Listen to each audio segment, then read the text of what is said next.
திருச்செந்தூர் ஆண்டவனுக்கு நன்றி.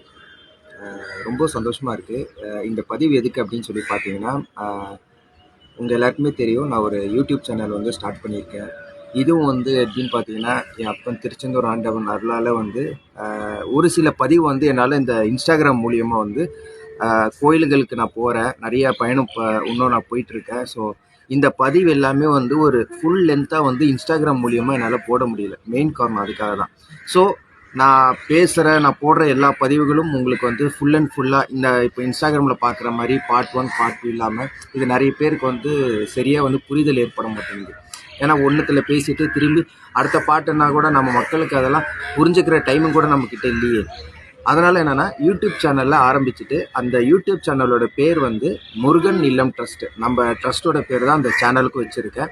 யூடியூப்பில் சேனல் இதே பேரில் தான் நான் க்ரியேட் பண்ணியிருக்கேன். என்னோடய சேனலோட லிங்க்கு கூட என்னோடய ப்ரொஃபைலில் உங்களுக்கு இருக்கும். எல்லோரும் என் சொந்தங்கள் எல்லோரும் வந்து சப்ஸ்கிரைப் பண்ணிவிடுங்க. ஏன் சப்ஸ்கிரைப் பண்ணிடுறேன், மற்ற கண்டென்ட் க்ரியேட்டர்ஸ் மாதிரி நான் சொல்லலை. ஏன் சப்ஸ்கிரைப் பண்ணிடுறேன்ட்டு காரணமும் உங்களுக்கு சொல்லிடுறேன். நான் போடுற எல்லா பதிவும் அங்கே நீங்கள் சப்போஸ் இன்ஸ்டாகிராமில் மிஸ் பண்ணுறவங்க ஆளாக இருந்துச்சுன்னா யூடியூப்பில் நீங்கள் பாருங்கள். யூடியூப்பில் பார்த்து நீங்கள் வந்து தெரிஞ்சுக்கங்க. சில விஷயங்கள் நிறைய நம்மளால் சில விஷயங்கள் பேச முடியல. ஸோ யூடியூப் பொறுத்த வரைக்கும் அதில் வந்து ஃபுல் லென்த்தாக நம்ம பேசலாம் அப்படின்னு சொல்லிட்டு. ரெண்டாவது விஷயம் என்ன அப்படின்னு பார்த்தீங்கன்னா, நம்ம வந்து ஃபஸ்ட்டு வந்து